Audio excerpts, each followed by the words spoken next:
वो हो गया transfer the EDTA sample to ESR tube, हो गया। आगे उसके बाद में सर हम ये देखते हैं उसमें कहीं एयर तो नहीं है सर। ओके, बाद में चेक द एयर गैप, ये देखना बहुत जरूरी है, मोस्ट इंपॉर्टेंट पार्ट है ये प्रोसीजर का, याद रखना बाकी लोग।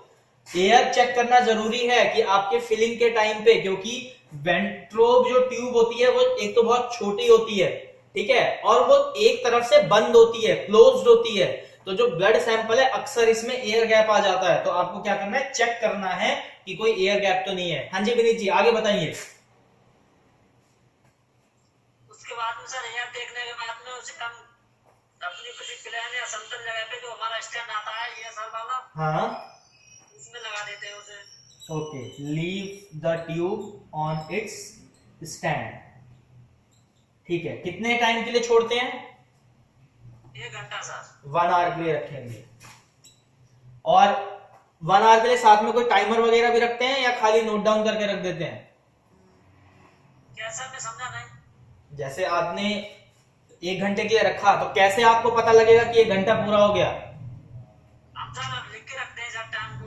लिख के रखते हैं, चलिए लिख के रखने का भी वो प्रैक्टिकली परफॉर्मिंग तरीका है, लेकिन एक स्टैंडर्ड तरीका बता दे रहा हूं, एक बार सुन लो आप लोग सब लोग, चाहे वो वेस्टर्न ग्रीन हो या विंट्रोब हो, सिर्फ ब्लड ट्रांसफर का, ब्लड फिलिंग का तरीका अलग है दोनों में। इसमें पास्चर पिपेट यूज होता है जो विंट्रोब है, इसमें पास्चर पिपेट यूज होता है। विनीत अपना माइक म्यूट कर ले बच्चे। और वेस्टर्न ग्रीन में आपका रबड़ बल्ब,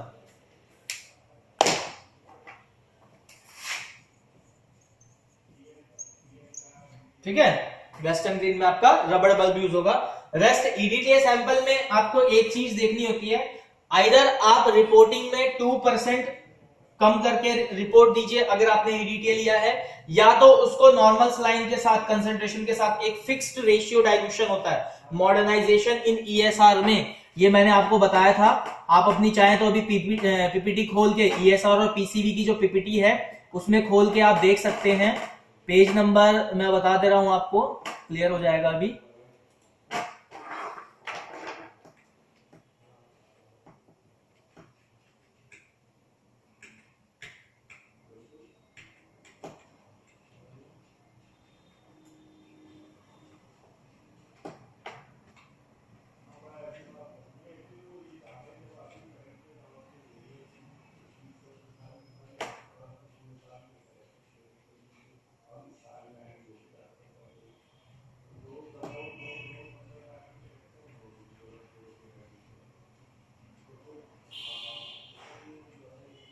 वन रेशियो 4 के फॉर्मेशन में डाइल्यूशन रहता है इसका, वो डाइल्यूशन करके आप सैंपल लगाएंगे।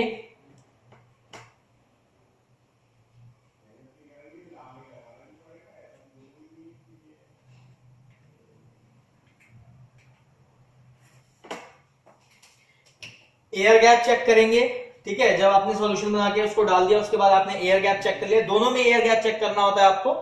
अगर आप वेस्टर्न ग्रीन से कर रहे हो या विंट्रोब से कर रहे हो, वेस्टर्न ग्रीन में एयर गैप आने के चांसेस होते हैं जब आप रबड़ बल्ब की हेल्प से पिपेट कर रहे होते हो, तो आपका कभी सैंपल रबड़ बल्ब के अंदर चला जाता है, तो उस केस में जो आपका नीचे ब्लड सैंपल है वो पूरा ऊपर चला गया, पूरा ही जो सैंपल था 1 ml या 1.5 ml वो पूरा ही आ गया आपके ट्यूब में, तो उस टाइम पे एयर गैप आ सकता है, या छोटे छोटे बबल्स क्रिएट हो जाते हैं, तो उसका ध्यान रखना है कि बबल्स भी क्रिएट ना हो दोनों में से किसी भी ट्यूब में। उसके बाद जब आप उसको रख रहे हो ईएसआर ट्यूब को, जब आप उसके स्टैंड पे रखते हो, आइदर वेस्टर्न ग्रीन हो या विंट्रोब हो, उसमें रखने के बाद आपको सबसे पहले टाइमर का यूज करना होता है। एक टाइमर होता है, टाइमर में आपको दिखा देता हूं, एक स्टॉप वॉच दिखा देता हूं, इसमें आपका टाइमर की फैसिलिटी भी है।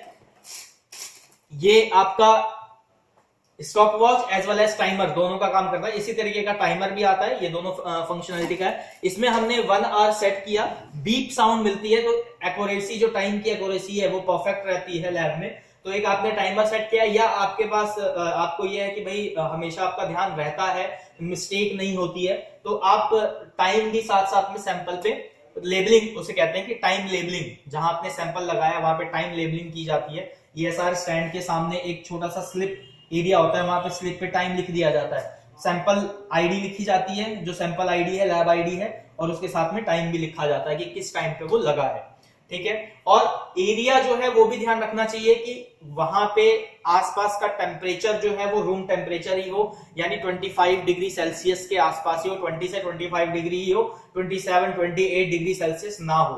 तो उसका क्या तरीका है कि रेफ्रिजरेटर है, सेंट्रीफ्यूज है, या कोई एनालाइजर है, या फिर आपका हॉट एयर ओवन है, या कोई ऐसा इंस्ट्रूमेंट है उसके जस्ट बगल में 1 फीट के रेडियस में नहीं होना चाहिए, 2-3 फीट का रेडियस होना चाहिए, या प्रॉपरली अगर कैबिन अलग है, ईएसआर का एक छोटा सा कैबिन बना रखा है आपने, तो वहां रहे तो वो ज्यादा बेटर है। तो ये आपकी कुछ चीजें होती हैं ईएसआर में ध्यान रखने वाली। अब आगे बढ़ते हैं हीमोग्लोबिन पे। इतना क्लियर हो गया सबको?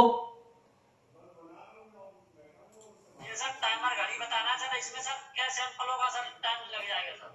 हाँ, ईएसआर कभी भी लॉट में लगाया जाता है। कोई भी सैंपल जो है एक लॉट में लगाया जाता है। ऐसा नहीं होता कि लैब में एक सैंपल आ रहा है आपने लगा दिया, दूसरा सैंपल आया लगा दिया, तीसरा सैंपल आया लगा दिया, नहीं। हमेशा सैंपल जो है लेबोरेटरी में लॉट के हिसाब से लगाए जाते हैं। First lot, second lot, third lot, ठीक है। और ये डिपेंड करता है कि आपके पास प्रोसीजर फॉलो करने के लिए कितना वर्किंग स्पेस एरिया है, ठीक है। सपोज आपके पास एक ईएसआर स्टैंड है, ठीक है। एक ईएसआर स्टैंड में आपकी सपोज 10 ईएसआर ट्यूब्स लग सकती हैं, तो एक लॉट में आपका 10 सैंपल लगेगा, फिर दूसरे लॉट में 10 सैंपल लगेगा, फिर तीसरे लॉट में 10 सैंपल लगेगा। ये तो हो गए रेगुलर रूटीन सैंपल के लिए। कोई इमरजेंसी सैंपल है वो एडजस्ट किया जाता है इसी लॉट में। ऐसा नहीं होता है कि मैं आया जी 7 बजे तो मेरा सैंपल लगना शुरू हो गया, फिर दूसरा सैंपल आया किसी और का 7:10 पे, तो 7:10 पे उसका सैंपल लगना, ऐसा नहीं होता है। लेबोरेटरी में हमेशा लॉट तैयार किया जाता है। कलेक्शन रूम से 5 सैंपल, 10 सैंपल, 15 सैंपल, जैसा भी लोड है, ठीक है। ओपीडी का, अगर हॉस्पिटल है तो आईपीडी का जितना लोड है, ओपीडी का जितना लोड है, इमरजेंसी का जितना लोड है, सबका एक लॉट तैयार किया जाता है। उस लॉट को प्रेफरेंस दी जाती है according to the incoming department. Incoming department का मतलब हो गया, इमरान पहले आप अपनी आइडेंटिटी बताएं। हेलो,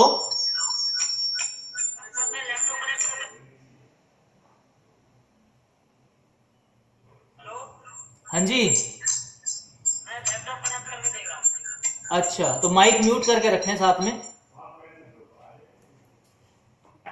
आप लैपटॉप कनेक्ट कर रहे हैं वो अच्छी बात है, आप साथ में माइक म्यूट रखें। तो ये आप ही का था, तो बताया क्यों नहीं उस टाइम? विनीत मस्ती कर रहे थे हैं?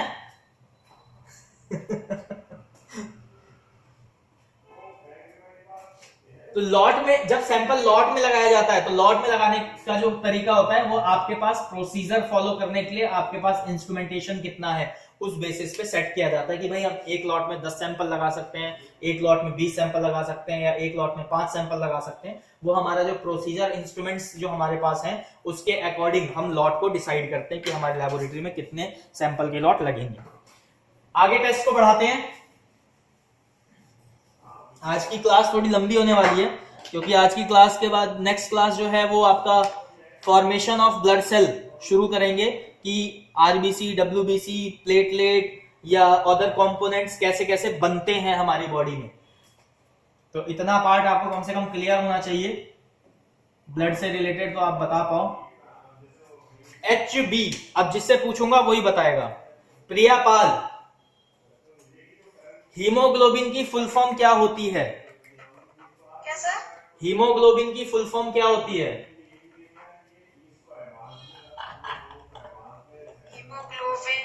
हीमोग्लोबिन, मतलब आयरन, ग्लोबिन मतलब प्रोटीन। हाँ, हीमो का मतलब हो गया आयरन और ग्लोबिन का मतलब हो गया उसके component, protein component.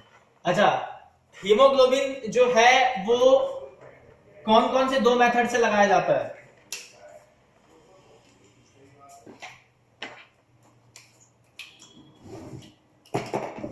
Method of haemoglobin बताइए।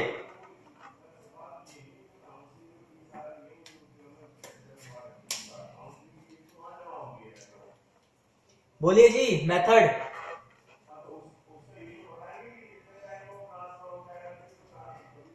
आरबीसी। आरबीसी? मैं मेथड पूछ रहा हूं, मेथड। कौन से 2 मेथड यूज होते हैं एचबी निकालने के लिए, हीमोग्लोबिन का कंसंट्रेशन निकालने के लिए ब्लड में?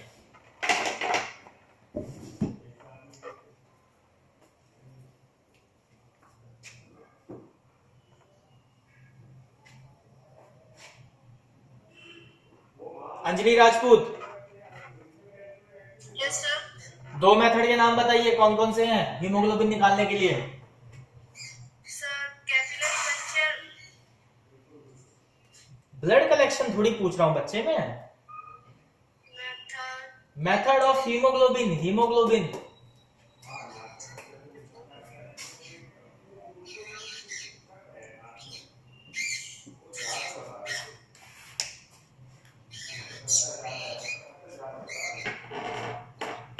हाँ जी विनीत जी, मेथड ऑफ हीमोग्लोबिन बताइए विनीत।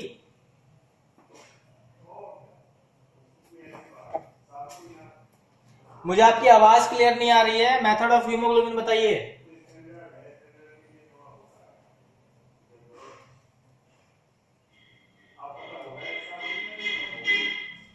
विनीत अपने फोन से भी कनेक्ट करके रखो, आपकी वॉइस नहीं आ रही है लैपटॉप से।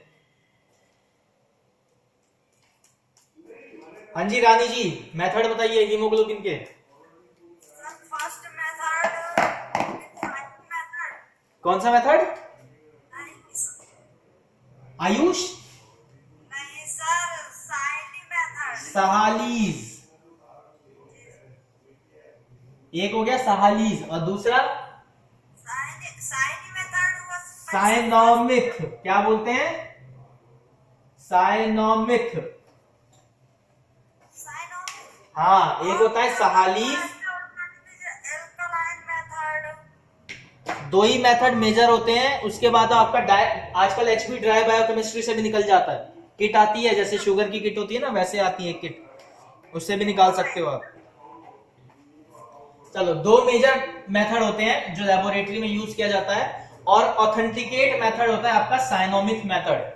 ठीक है, WHO जो है, अगर आप कोई प्रोजेक्ट कर रहे हो जो हीमोग्लोबिन से रिलेटेड है, तो आपको साइनोमिथ मेथड से ही करना होगा। सहालीज मेथड उस टाइम पे वैलिड नहीं माना जाता है, क्योंकि सहालीज मेथड में सोर्स ऑफ एरर्स बहुत सारे होते हैं, क्योंकि ऑब्जर्वेशन पे डिपेंड करता है। आपको कोई कलर ब्लाइंडनेस का डिफेक्ट है तो आप कलर पहचान नहीं पाओगे, तो आप सहालीज मेथड प्रॉपर्ली परफॉर्म नहीं कर पाओगे। साइनोमिथ में आप एनालाइजर का यूज करते हो। एनालाइजर क्या होता है? बेसिकली कलरीमीटर होता है, या फोटोमीटर है, या स्पेक्ट्रोफोटोमीटर का यूज होता है साइनोमिथ में, तो उसमें सोर्स ऑफ एरर कम हो जाते हैं। इसमें जो सोर्स ऑफ एरर का पार्ट है वो आपका रहता है सिर्फ पिपेटिंग का। ठीक है, जो कंसंट्रेशन है, आपने ब्लड सैंपल लिया हो, जो रिएजेंट आप लेते हो, उसकी मिक्सिंग का, उसके पिपेटिंग का ज्यादातर सोर्स ऑफ एरर रहता है। इसमें ऑब्जर्वेशन का भी एरर रहता है, पिपेटिंग का भी एरर हो सकता है, मिक्सचर सॉल्यूशन इंक्यूबेशन का भी एरर हो सकता है। इसलिए इस टेस्ट को ज्यादा वेटेज नहीं दी जाती है एचबी के लिए।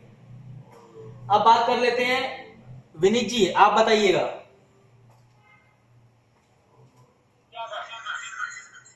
इको साउंड आ रही है भाई, क्या बात है? हाँ जी, आपके यहाँ एचबी किससे लगाया जाता है? सहालीज से या साइनोमिथ से? एचबी हीमोग्लोबिन कौन से मेथड से लगाया जाता है आपके लेबोरेटरी में? साइनोमिथ से या सहालीज मेथड से?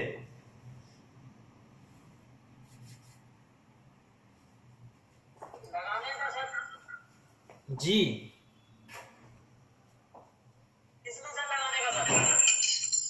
हीमोग्लोबिन कैसे निकालते हैं लेबोरेटरी में? सर एक तो सर वो देख रहे हैं हमारा जो मीटर कौन सा? आप हेडफोन यूज कर रहे हो या माइक यूज कर रहे हो?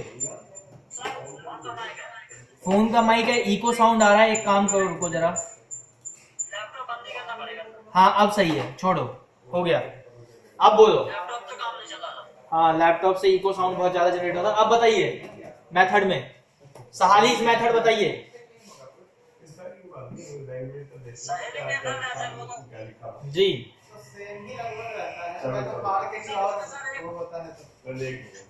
एचपी ट्यूब आती है सर। कौन सी ट्यूब आती है? HP tube. एक एचपी ट्यूब आती है, ठीक है। और उसमें एक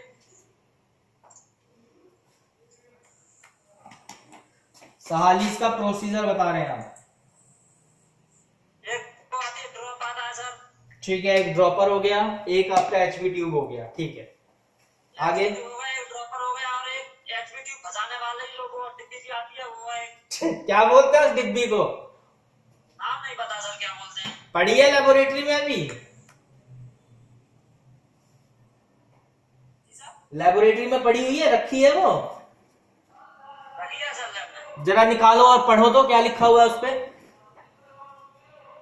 ये सर फोटो दिखा दे रहा हूँ मैं सर आपको सर। फोटो क्या दिखा रहे हो, पढ़ के बताओ मुझे।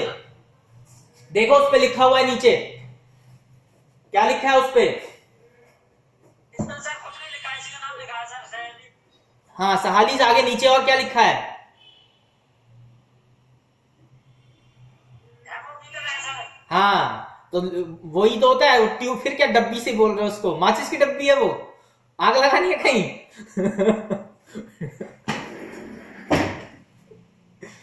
हाँ सहाली हीमोमीटर है। आगे प्रोसीजर बताइए कैसे, एपेक्स होता है, ये एपेक्स से क्या है सर? क्या चीज? ये वाली नली को क्या बोलते हैं सर? ये आपके HB tube, HB pipette, sorry HB pipette है ये। हाँ सर। हाँ इसमें मार्किंग कहां तक होती है? एचबी ट्यूब में या पैकेट में सर? पिपेट में, पिपेट में। पिपेट में सर 20 माइक्रोलीटर। 20 माइक्रो, ठीक है। हाँ जी आप प्रोसीजर बताएं। सब लोग अपनी स्क्रीन पे देख लें, विनीत अपनी स्क्रीन साथ में शेयर कर रहे हैं, दिखा रहे हैं एचबी का प्रोसीजर करते हुए। करके बताइए, कैमरा, फोन का कैमरा खोल के वहां स्टैग्नेंट रख दीजिए साइड में और करके दिखाइए।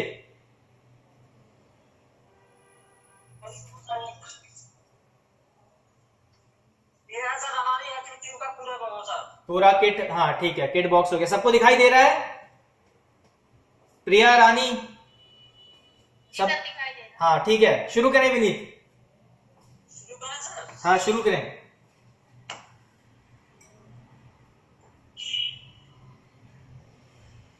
ये सर हमारे पास सैंपल है। ठीक है, सबको कैमरे के पास सैंपल लाके दिखाते रहो साथ साथ में कि कौन सा सैंपल आपने यूज कर रहे हैं और क्या सैंपल यूज कर रहे हैं। अब जो सर यहाँ रखा हुआ है कैसे भी, ये सैंपल हमने पहले मिक्स किया है इसे। ठीक है, ईडीटी सैंपल था, अभी आप मिक्सिंग का प्रोसीजर कर रहे हैं कि सेल और प्लाज्मा जो है वो प्रॉपरली मिक्स हो जाएं, जिससे आपका जो कंसंट्रेशन है होल ब्लड जैसा वो बन जाए उसका, ईडीटीए वाला।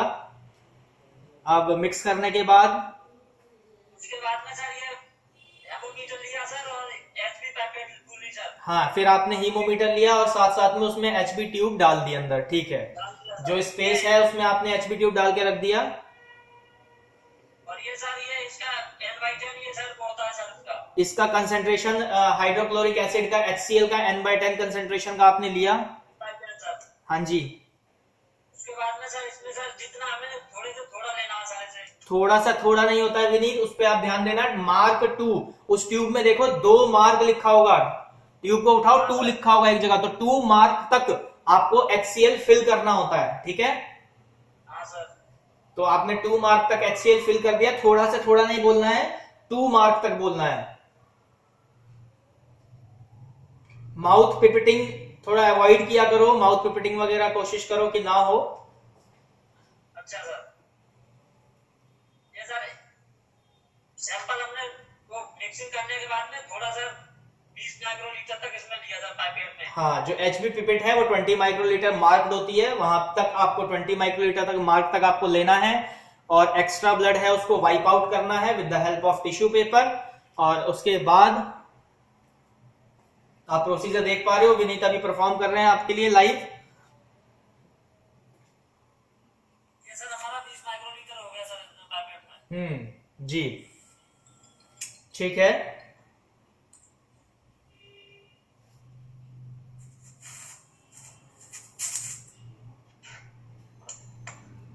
माइक्रोलीटर हो गया सर जी, उसके बाद आपने फिर उसको क्या किया, पोर कर दिया उस ट्यूब में जिसमें पहले से ही आपका N/10 HCl 2 मार्क तक रखा हुआ था। उसके बाद आपने उसको मिक्स किया अच्छी से। उसके बाद सर अभी हाँ मिक्स करना है, गुड। आपने मिक्सिंग रॉड की हेल्प से आपने उसको मिक्स किया सैंपल को। लगता है नेटवर्क की कंजेशन की प्रॉब्लम से कट गया है कॉल। आगे का प्रोसीजर मैं आप लोगों को बता दे रहा हूं। मिक्स करेंगे, मिक्स करने के बाद उसको 2 से 3 मिनट के लिए लीव करेंगे रूम टेम्परेचर पे ही इंक्यूबेशन के लिए। वैसे तो 1 से 2 मिनट के अंदर ही आपका जो मिक्सचर है वो ब्रिक ब्राउन यानी रेड जैसे ईंट होती है उस कलर का हो जाता है, और जैसे ही वो बिग ब्राउन कलर का हो जाता है उसके बाद आप क्या करते हो, डिस्टिल वाटर डाल के उसको डाइल्यूट करते हो, और जब तक आपका कलर मैच नहीं हो जाता मीटर से, जो दो कलर साइड में दिया रहता है, इस कलर से इस ट्यूब का कलर मैच नहीं हो जाता, तब तक आप उसको डाइल्यूट करते हो। जैसे ही मैच हो जाता है तो वो रीडिंग जहां पे वो लेवल मार्क हुआ डाइल्यूशन का, वहां पे आप उसकी वो रीडिंग लिख के दे देते हो। तो ये तो आ गया आपका सहालीस का जो मोस्ट कॉमनली यूज प्रोसीजर है लेबोरेटरी का। आगे बढ़ते हैं, एचबी में ही बात करते हैं नॉर्मल रेंज की। तो रानी आप बताइए, नॉर्मल रेंज ये इसकी हीमोग्लोबिन की मेल में कितनी होगी? मेल में 14 to 18 सर लैब के according. 14 to 18 according to the literature of chemical, जो भी आप केमिकल यूज कर रहे हैं उसके नॉर्मल रेंज के लैब के अकॉर्डिंग नहीं होता, वो लिटरेचर के अकॉर्डिंग होता है। जो आप रिएजेंट यूज कर रहे हैं इसको एचबी निकालने के लिए, चाहे वो आपका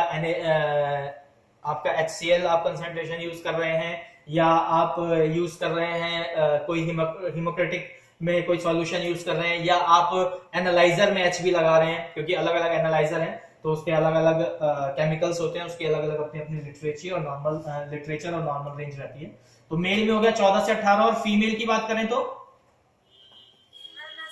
12 से 13 तो 11 से 16। 11 से 16। आपके यहाँ कितनी है रानी? सर मेरे आज चल रही है 13 to 16। 13 to 16। अच्छा चलो, ये नॉर्मल रेंज देखो 1-2 यूनिट का आपको फर्क दिखेगा प्लस माइनस का, वो डिपेंड होता है कि आप रिएजेंट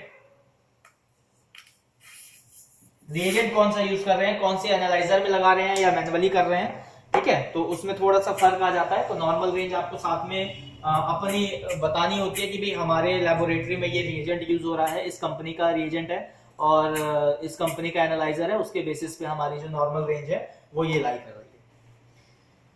आगे कंडीशन की बात कर लेते हैं हीमोग्लोबिन में ही, जिससे पूछूंगा वही बताए। अंजलि जी, यस सर। हीमोग्लोबिन किस चीज के लिए स्पेसिफिक टेस्ट माना जा सकता है? कौन सी डिजीज के लिए आप स्पेसिफिक टेस्ट बोल सकते हो कि हीमोग्लोबिन है? एनीमिया। एनीमिया, किस टाइप के एनीमिया के लिए?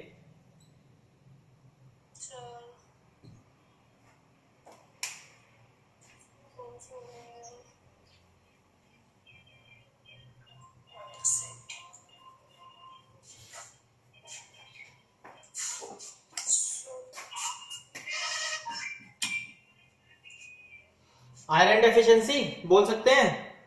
Yes sir. Iron deficiency anaemia के केस में क्या होगा? एचबी का लेवल लो हो जाएगा, ठीक है। यस। विनीत जी, एचबी कितना फॉल डाउन करता है तो हमें होल ब्लड चढ़ाने की जरूरत पड़ती है या आरबीसी चढ़ाने की जरूरत पड़ जाती है पेशेंट को? कितना कम हो सर? हाँ, कितना कम होगा तो डॉक्टर आपको ब्लड चढ़ाने के लिए प्रिस्क्रिप्शन पे लिख देगा सीधा। सर हमारे यहाँ तो सर 3 पॉइंट अगर ब्लड रह जाता है सर तो उसे ब्लड चढ़ाने की वो हो जाती है सर। ठीक है, तो ऑन एन एवरेज 3 पे एचबी अगर 5 से कम हुआ, ठीक है, 5 से जैसे ही एचबी कम हो गया तो आपको डॉक्टर जो है वो आपके उसके प्रिस्क्रिप्शन पे अपने प्रिस्क्रिप्शन पे लिख देगा कि 1 यूनिट इनको आरबीसी चढ़ाया जाए, रेड ब्लड सेल चढ़ाया जाए। रेड ब्लड सेल के अंदर ही आपका हीमोग्लोबिन रहता है। हीमोग्लोबिन का फंक्शन क्या है Priyapal? Function of haemoglobin.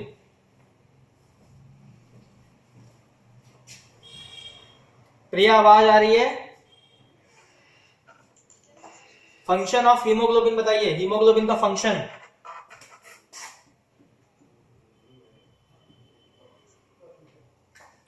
Function बताइए। ट्रांसक्रिप्शन। क्या चीज? ट्रांसक्रिप्शन। ट्रांसक्रिप्शन। थोड़ा इलेबोरेट करेंगे ट्रांसक्रिप्शन को?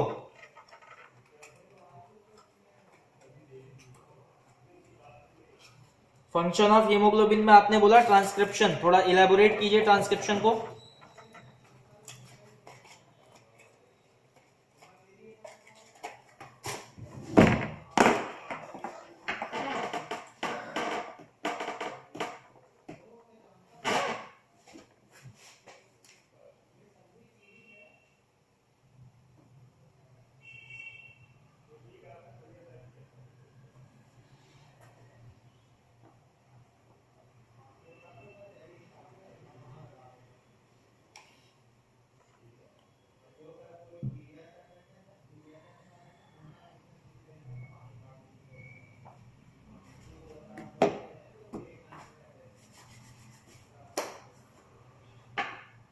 Anjali Rajput ji yes sir. बताएं। सर ये ट्रांसपोर्टेशन में काम मतलब आरबीसी में गैस एक्सचेंज करने में हेल्प करता है। ठीक है, और